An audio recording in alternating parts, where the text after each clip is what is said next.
23,262.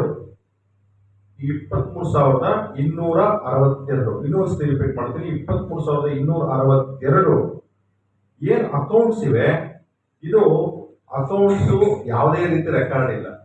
For example, ಈಗ ನಾನು ಅಂದ್ರೆ ನನ್ನ ಮಹಿಳೆ ಉದಾಹರಣೆಗೆ ನಮ್ಮ ತಾಯಿದ ಎಕ್ಸಾಂಪಲ್ ಇಟ್ಕೊಂಡ್ಬಿಡೋಣ. ನಮ್ಮ ತಾಯಿ ಹೆಸರು ಕಮಲಾ.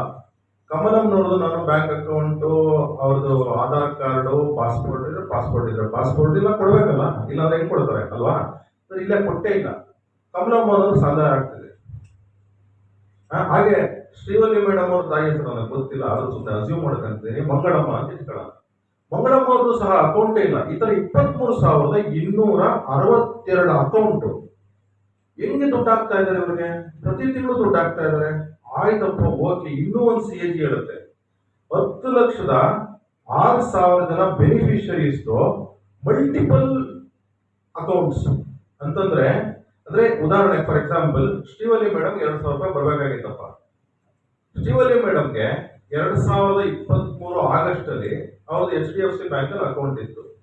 ತದನಂತರದಲ್ಲಿ ಅವ್ರದ್ದು ICICI ಓಪನ್ ಆಗ್ಬಿಡುತ್ತೆ. ತದನಂತರದಲ್ಲಿ ಅವ್ರದ್ದು ಕೆನರಾ ಬ್ಯಾಂಕ್ ಅಲ್ಲಿ ಓಪನ್ ಆಗ್ಬಿಡುತ್ತೆ. 10 ಸತಿ ಚೇಂಜ್ ಆಗಿದೆ. ಈ ತರ ಎಷ್ಟು ಜನ ಇದ್ದಾರೆ ಅಂದ್ರೆ 10,06,000 ಜನ ಅಂತ ಹೇಳಿ CAG ವರದಿ ಕೊಡುತ್ತೆ. ಆಯ್ತು.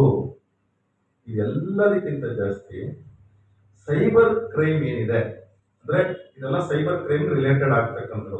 ಅಂದ್ರೆ ಕಾಮನ್ ಸೆನ್ಸ್, ನಾನು ಒಂದ್ ಸ್ವಲ್ಪ ಓದ್ಕೊಂಡಿದ್ದೀನಿ, ನಾವೆಲ್ಲ ಓದ್ಕೊಂಡಿದ್ದೀನಿ ಅಂದ್ರೆ ನಾವೆಲ್ಲ